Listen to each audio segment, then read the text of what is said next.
बिस्मिल्लाहिर्रहमानिर्रहीम। अस्सलाम वालेकुम students, I am Mohammad Usman Ali, your mathematics teacher. Student, जैसा कि प्रीवियस लेक्चर से हम डेफिनेट इंटीग्रल को डिस्कस करते हुए आ रहे हैं, आज के लेक्चर में भी उसके रिलेटेड जो एक्सरसाइज 3.6 है उसके कुछ क्वेश्चंस को सॉल्व करेंगे हम। आइए स्टार्ट करते हैं। जी स्टूडेंट्स, पहले 18 क्वेश्चन हम कर चुके हैं। क्वेश्चन नंबर 19 है 0 to π/3 cos के theta sine theta d theta. Cos के थीटा का डेरिवेटिव क्या होता है?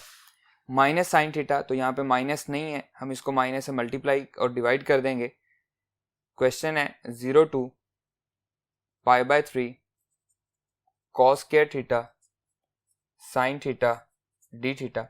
इसे मैं लिख सकता हूँ -0 to π/3 cos के theta into minus sine theta d theta. अब कॉस का डेरिवेटिव क्या है? माइनस साइन साथ दिया गया है, ये माइनस माइनस प्लस हो जाएगा, कोई चेंज नहीं आएगा, तो ये किसके इक्वल आ जाएगा? ये आएगा कॉस का डेरिवेटिव है तो कॉस की पावर में +1 हो जाएगा, कॉस थीटा होल का क्यूब डिवाइडेड बाय 3 प्लस सी नहीं लगाएंगे क्योंकि ये डेफिनेट इंटीग्रल है। 0 to π/3, 0 लोअर लिमिट आ गई, π/3 हमारे पास अपर लिमिट आ गई। यह आ जाएगा -1/3, कांस्टेंट है बाहर आ जाएगा, पहले अपर लिमिट पुट करेंगे, cos π/3 होल का क्यूब माइनस cos 0 होल का cube. Clear? That is equals to -1/3 cos 60 क्या होता है जी? 1/2 होता है, तो यह आ जाएगा 1/2 का क्यूब माइनस cos 0 1 होता है तो 1 का क्यूब आ जाएगा। That is equals to -1/3 1/8 -1, LCM 8 आएगा, -1/3 एलसीएम आएगा 8, 1 - 8 that is equals to -1/3 into -7/8। इनको जब हम मल्टीप्लाई करेंगे तो हमारा आंसर जनरेट हो जाएगा। क्वेश्चन हमने स्टार्ट लिया था 0 to π/3 cos के theta sine theta d theta. इसका आंसर क्या आ रहा है? माइनस माइनस प्लस हो जाएगा, 7 1 = 7, 8 3 = 24, और ये हमारा रिक्वायर्ड आंसर भी है। Clear students? आइए मूव करते हैं नेक्स्ट प्रॉब्लम पे। जी स्टूडेंट्स, नेक्स्ट है प्रॉब्लम नंबर 20, 0 to π/4 1 + cos के थीटा tan के थीटा डी थीटा। सोल्यूशन देखें, ये भी बिल्कुल सिंपल सा क्वेश्चन है। 0 to π/4 1 + cos के theta tan square theta d theta. tan square theta को मल्टीप्लाई कर देंगे तो ये बनेगा 0 to π/4 tan square theta plus tan square theta cos square theta d theta.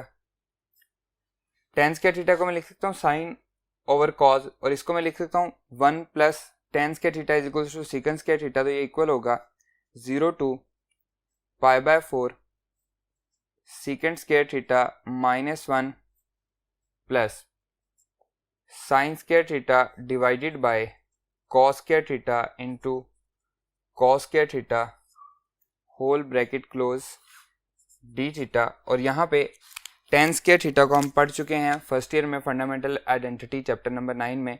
1 + tan square theta is equals to secant square theta के equal होता है, तो यहाँ से tan स्क्वायर थीटा की वैल्यू क्या आ रही है? सीकेंड स्क्वायर थीटा -1, और यही वैल्यू मैंने यहाँ पे tan स्क्वायर की जगह पे पुट की है। और tan स्क्वायर हमें पता है कि ये क्या होता है? tan साइन ओवर कॉस होता है, तो उसको हमने चेंज कर लिया है, कॉस से कॉस कैंसिल हो जाएगा, तो ये बचेगा 0 to π/4 secant square theta -1 + sine square theta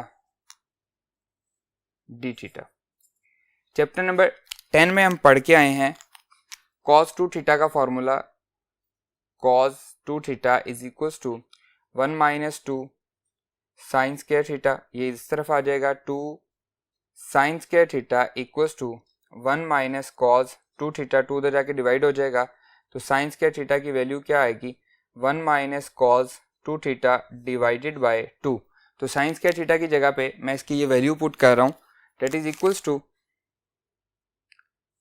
0 to pi by 4 secant square theta minus 1 plus 1 minus cos 2 theta divided by 2 and bracket close d theta that is equals to 0 to pi by 4 secant square theta minus 1 plus 1 by 2 minus 1 by 2 cos 2 theta and d theta plus 1 by 2 minus 1 तो minus का 1 by 2 बचेगा that is equals to 0 to pi by 4 secant square theta minus 1 by 2 minus 1 by 2 cos 2 theta d theta. अब हम इस पे अलग अलग integration apply करते हैं। आइए जी स्टूडेंट्स, ये बनेगा 0 to pi by 4 secant square theta d theta minus 1 by 2 constant है 0 to pi by 4 1 d theta minus 1 by 2 constant है 0 to pi by 4 cos 2 theta d theta. Clear.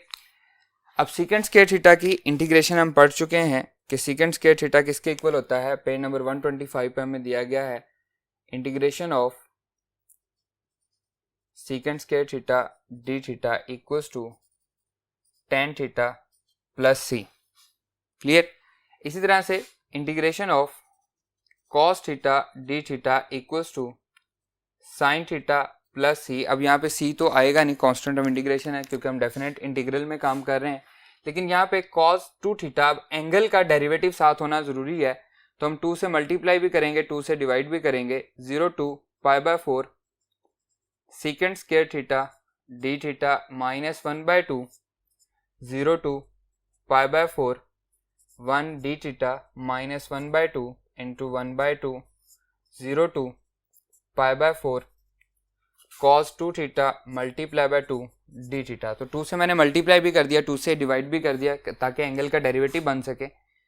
That is equals to tan theta 0 to pi by 4 minus 1 by 2 theta 0 to pi by 4 minus 1 by 4 cos 2 theta का derivative क्या, integration क्या आएगी sin 2 theta और limit आ जाएगी 0 to pi by 4।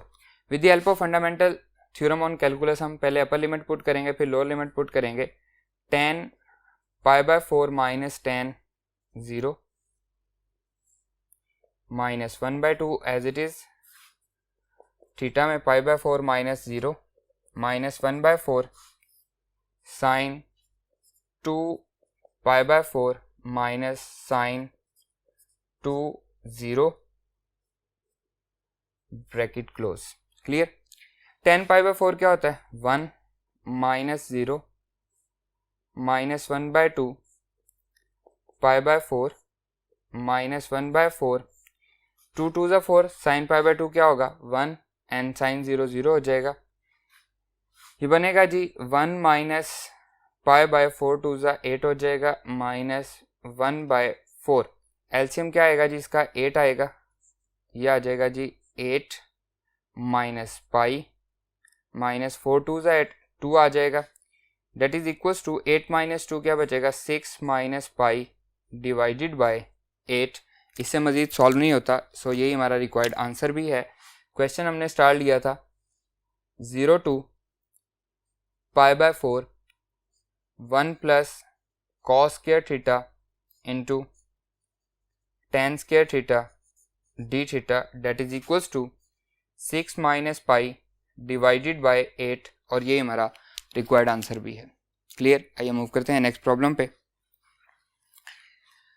Ji student, problem number 21 0 to pi by 4 secant theta divided by sine theta plus cos theta d theta.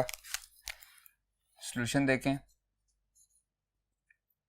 0 to pi by 4 secant theta divided by sine theta plus cos theta d theta. 0 to pi by 4 secant theta divided by cos theta से मैं multiply भी कर रहा हूँ और cos theta से divide भी कर रहा हूँ, sine theta over cos theta plus 1 into D theta. ये समझें कि हमने कॉस थीटा कॉमन लिया है या फिर कॉस थीटा से मल्टीप्लाई भी किया है, कॉस थीटा से डिवाइड भी किया है, तो ये बन जाएगा 0 टू π/4। ये वाला कॉस भी ऊपर जाएगा तो 1 ओवर कॉस क्या होता है, सीकेंड होता है, तो ये बनेगा secant square theta divided by sine over cos क्या होता है, tan theta, 1 plus tan theta d theta. और इसको हम लिख सकते हैं 0 to π/4 1 plus tan theta whole power -1 into secant square theta d theta. Power के नीचे जो कुछ है इसका डेरिवेटिव क्या है, सीकेंड स्क्वायर थीटा, 1 का डेरिवेटिव 0 है, 10 का डेरिवेटिव सीकेंड स्क्वायर थीटा, तो साथ डेरिवेटिव दिया गया है, पावर -1 है, तो क्या बनेगा इसका आंसर, यह आएगा log natural 1 plus tan theta and limit आएगी 0 to π/4। With the help of fundamental theorem of calculus हम पहले अपर लिमिट पुट करेंगे 1 प्लस टेन π/4, फिर minus log natural 1 plus tan 0 and bracket close. ये आ जाएगा जी लॉग नेचुरल 1 प्लस टेन π/4 1 होता है, minus log natural 1 plus tan 0 0 होता है, that is equals to log natural 2 minus log natural 1 and we know that log natural 1 किसके equal होता है, 0 के। We know that log natural 1 equals to 0, हम previous lecture में भी पढ़ चुके हैं इसको, तो that is equals to log natural 2 बचेगा और ये हमारा रिक्वायर्ड आंसर भी है। क्वेश्चन था 0 to π/4 secant theta divided by sine theta plus cos theta, sine theta plus cos theta d theta equals to log natural 2, और ये हमारा रिक्वायर्ड आंसर भी है। क्लियर स्टूडेंट्स, आइए मूव करते हैं नेक्स्ट प्रॉब्लम पे। जी स्टूडेंट्स, नेक्स्ट प्रॉब्लम है प्रॉब्लम नंबर 22 -1 to 5 x - 3 का मॉड dx। बहुत इंपॉर्टेंट क्वेश्चन है क्योंकि हमारे पास मॉड है, मॉड की डेफिनेशन हम पढ़ चुके हैं, x मॉड पॉजिटिव होगा when x greater than 0, negative होगा व्हेन x लेस देन 0। तो x - 3 का मॉड, इसकी डेफिनेशन क्या होगी, x - 3 पॉजिटिव आंसर आएगा when x is greater than 3। 3 पे ये क्या हो जाएगा, 0 हो जाएगा, when x is equals to 3 ये 0 हो जाएगा। नेगेटिव आंसर देगा, x - 3 का नेगेटिव आंसर आएगा when x is less than 3। तो मॉड को जब हम ओपन करते हैं तो हमारे पास दो आंसर आते हैं, एक प्लस के साथ एक माइनस के साथ, और हम पढ़ चुके हैं कि एट द एंड आंसर हम पॉजिटिव ही रखते हैं, लेकिन यहाँ पे हम इस डेफिनेशन को फॉलो करेंगे। सॉल्यूशन देखें,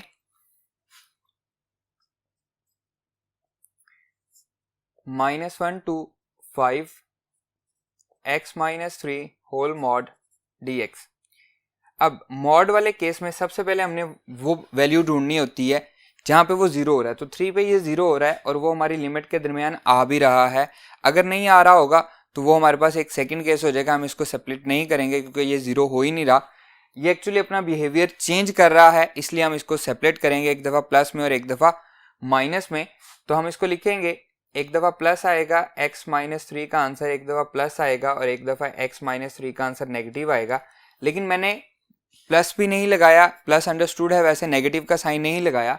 एक्चुअली हम डिसाइड करेंगे कि हमने प्लस किसके साथ लगाना है और माइनस किसके साथ लगाना है, ये इसमें इंपॉर्टेंट चीज़ है। पहले हम इसकी लिमिट को ब्रेक करते हैं, -1 to 3, क्योंकि 3 पे ये 0 हो रहा है तो हमने इसकी लिमिट ब्रेक कर दी, फिर 3 to 5।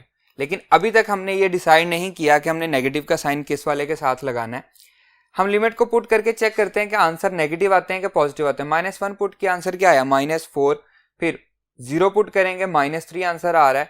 फिर हम 1 पुट करेंगे तो -2 आंसर आ रहा है। मतलब इसके सारे आंसर जो हैं वो नेगेटिव आ रहे हैं। तो क्योंकि यहाँ पे एक नेगेटिव है एक पॉजिटिव है, तो मैं फर्स्ट वाले को नेगेटिव ले लेता हूँ और सेकंड वाले को पॉजिटिव ले लेता हूँ। इसके साथ भी मैं dx लगा दूंगा, इसके साथ भी dx लगा दूंगा। ऐसा मैंने क्यों किया है, क्योंकि इसके सारे आंसर जो हैं वो क्या आ रहे हैं, नेगेटिव आ रहे हैं। तो ये वाला नेगेटिव जो है वो उन सारे आंसर्स को क्या कर देगा, पॉजिटिव में कन्वर्ट कर देगा। क्लियर है। नेगेटिव और पॉजिटिव हमने किस बेस पे डिसाइड करना है, हमने इसकी लिमिट और इसकी दरमियान वाली वैल्यूज को पुट करके चेक करना है, जिसके आंसर्स नेगेटिव आ रहे हैं उसके साथ हम नेगेटिव का साइन लगा देंगे। क्लियर है स्टूडेंट्स? और सबसे मेन चीज क्या है कि हमने देखना है कि ये कहाँ पे जीरो हो रहा है। अगर जीरो नहीं हो रहा तो हम इसको ब्रेक नहीं करेंगे और पॉजिटिव वाले के साथ हम इसको सॉल्व कर देंगे। यह आएगा जी माइनस, अब इसका माइनस साइन खत्म करने के लिए हम इसकी अगर लिमिट चेंज कर दें 3 to -1 कर दें x - 3 dx plus 3 to 5 x - 3 dx। और हम पढ़ चुके हैं जब हमने डेफिनेट इंटीग्रल को स्टार्ट किया है तो हमने पढ़ा था कि a to b f of x dx equal होता है -b to a f of x dx के। तो जब मैंने इसकी लिमिट को उल्टाया है तो वो ये वाला माइनस जो प्रोड्यूस हुआ है उसने इस माइनस को क्या कर दिया है, पॉजिटिव कर दिया है। अब इसकी पावर क्या है, 1 है, और इसका डेरिवेटिव क्या है, एक वो भी 1 है, साथ दिया गया है। तो हम क्या करेंगे, x - 3 इसकी पावर में 1 प्लस करेंगे तो 2 बन जाएगी, डिवाइडेड बाई 2, लिमिट आएगी 3 to -1 प्लस x - 3 इसकी पावर आ जाएगी 2 डिवाइडेड बाई 2 और लिमिट आएगी 3 to 5। Clear students? अब हम देखते हैं इसमें हम अपर लिमिट और लोअर लिमिट पुट करेंगे। उससे पहले हम यहाँ पे भी 1/2 कॉमन ले लेते हैं, यहाँ पे भी 1/2 कॉमन ले लेते हैं ताकि हम उसको अलग से सेपरेट करके सॉल्व कर सकें। आइए, यह आ जाएगा जी 1/2 x - 3 का स्क्वायर, लिमिट है 3 to -1 प्लस 1/2 कांस्टेंट है, कॉमन ले लिया हमने, x - 3 का स्क्वायर, लिमिट है 3 to 5। अब हम अपर लिमिट पहले पुट करेंगे फिर लोअर लिमिट पुट करेंगे। अपर लिमिट पुट करेंगे तो ये आएगा -1 - 3 का स्क्वायर, फिर माइनस का साइन, लोअर लिमिट 3 - 3 का स्क्वायर, फिर प्लस 1/2। इसी तरह से अपर लिमिट है 5 - 3 का स्क्वायर -3 - 3 का square and bracket close, that is equals to 1/2। यह आ जाएगा -4 का स्क्वायर -0 ब्रैकेट क्लोज प्लस 1/2 5 - 3 2 का square -0, that is equals to 1/2 into 4 16 आ जाएगा, 4 का स्क्वायर प्लस 1/2 2 का स्क्वायर क्या आ जाएगा, 4 आ जाएगा, 2 8 ज़ा 16 2 2 ज़ा 4, तो आंसर क्या आ रहा है 10। हमारा क्वेश्चन स्टार्ट हुआ था इंटीग्रेशन -1 to 5 x - 3 का mod dx that is equals to 10, और ये हमारा रिक्वायर्ड आंसर भी है। क्लियर? आइए मूव करते हैं नेक्स्ट प्रॉब्लम पे। जी स्टूडेंट्स, प्रॉब्लम नंबर 23 बहुत ही इजी क्वेश्चन है। सॉल्यूशन देखें, integration 1/8 to 1 x power 1/3 plus 2 whole square divided by x power 2/3 dx। इसे मैं लिख सकता हूँ 1/8 to 1 x power 1/3 plus 2 whole का स्क्वायर x पावर 2/3 dx। इसको मैंने लिख दिया x पावर -2/3।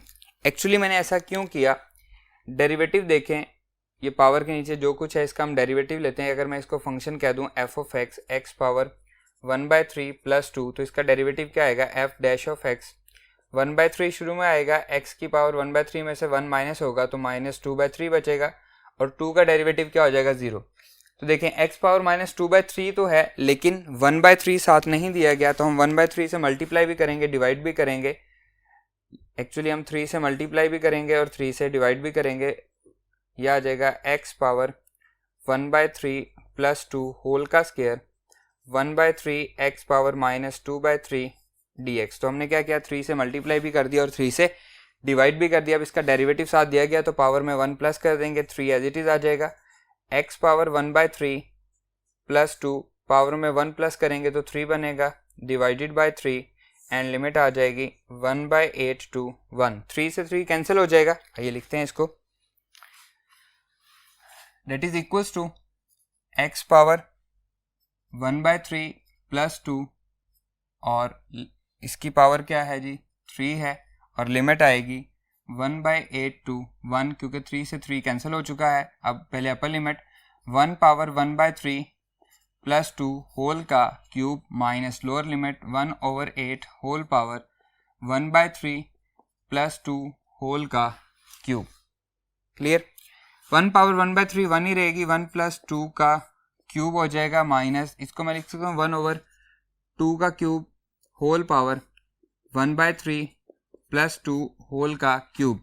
2 + 1 3 का क्यूब माइनस 3 से 3 कैंसिल हो जाएगा, 1 की पावर 1/3 1 रहेगी, 2 की पावर 1/2 क्यूब की पावर 1/3 तो 2 आ जाएगा, प्लस 2 होल का क्यूब आ जाएगा। 3 का क्यूब क्या होता है 27 माइनस ये आ जाएगा जी 2 एलसीएम आएगा 1 + 4 होल का क्यूब। यह आएगा 27 माइनस 5 का क्यूब क्या होता है जी 125 डिवाइडेड बाय 2 का क्यूब क्या होगा 8, इसको हम एलसीएम ले लेंगे, 8 एलसीएम आएगा 27 मल्टीप्लाई बाय 8, यह आ जाएगा जी 8 7 ज़ा 56, 5 8 2 ज़ा 16 एंड 21 आ जाएगा 216 माइनस 125 डिवाइडेड बाय 8। तो 216 में से जब 125 माइनस होगा तो आंसर आएगा 91 डिवाइडेड बाय 8, और यही हमारा रिक्वायर्ड आंसर भी है।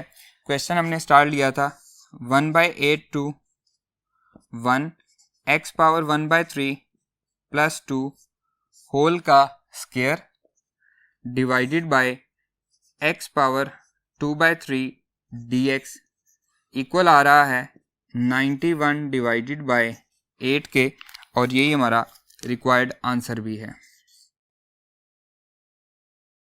क्लियर स्टूडेंट्स, उम्मीद करता हूँ कि आज का लेक्चर आपको अच्छे से समझ में आया होगा। आज का लेक्चर यहीं पे ख़त्म होता है, इंशाल्लाह नेक्स्ट लेक्चर में आपसे मुलाकात होगी। अल्लाह हाफिज़।